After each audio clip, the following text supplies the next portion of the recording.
हमारे channel NS studio Kawardha में आप सभी का स्वागत है। अगर आप नए नए गीत संगीत रिकॉर्ड कराना चाहते हैं तो NS स्टूडियो कवर्धा से संपर्क करें। हमारा पता है जिला कवर्धा, नया bus stand road. Mobile number है 9131141220।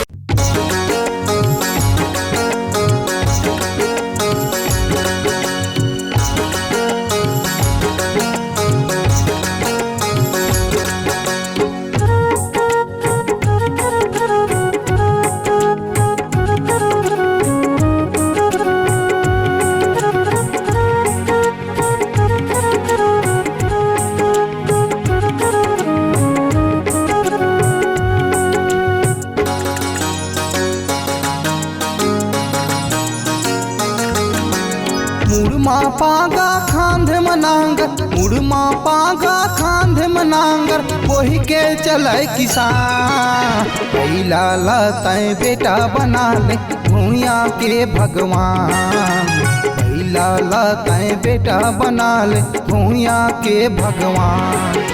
मुड़मा पागा खांधे मनांगर, मुड़मा पागा खांधे मनांगर, वही के चले किसान। बैला लाते बेटा बना ले भैया के भगवान, बैला लाते बेटा बना ले भैया के भगवान। मुड़मा पागा खांधे मनांगर,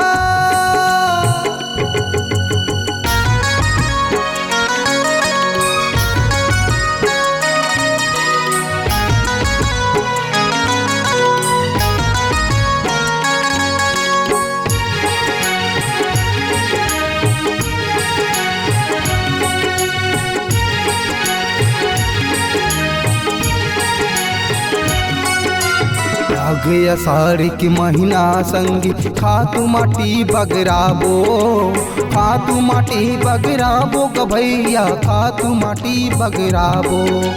खातू माटी बगराबो ग भैया, खातू माटी बगराबो।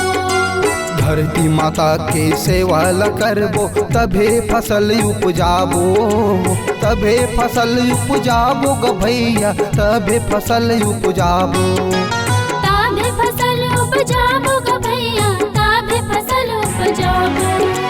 झूल मिल के सब झन कमाबो, झूल मिल के सब झन कमाबो, लइका औसिया।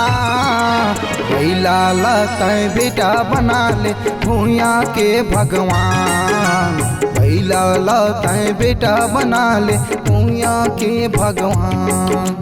मुड़मा पागा खांधे मनांगा,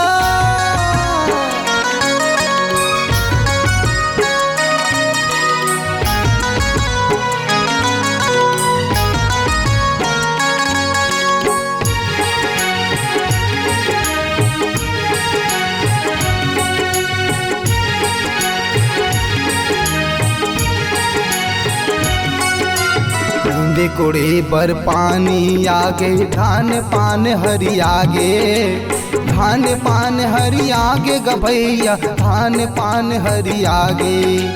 धान पान हरी आगे ग भैया, धान पान हरी आगे। हरे भरे सब खेत खार, सबकी मन ला भागे, सबके मन ला भागे ग भैया, सबके मन ला भागे। सबके मन ला भागे ग भैया, सबके मन ला भागे। सावन भादो पानी गिरत है, सावन भादो पानी गिरत है, मुही देखो सिया। कैला लताए बेटा बना ले भूया के भगवान, कैला लताए बेटा बना ले भूया के भगवान।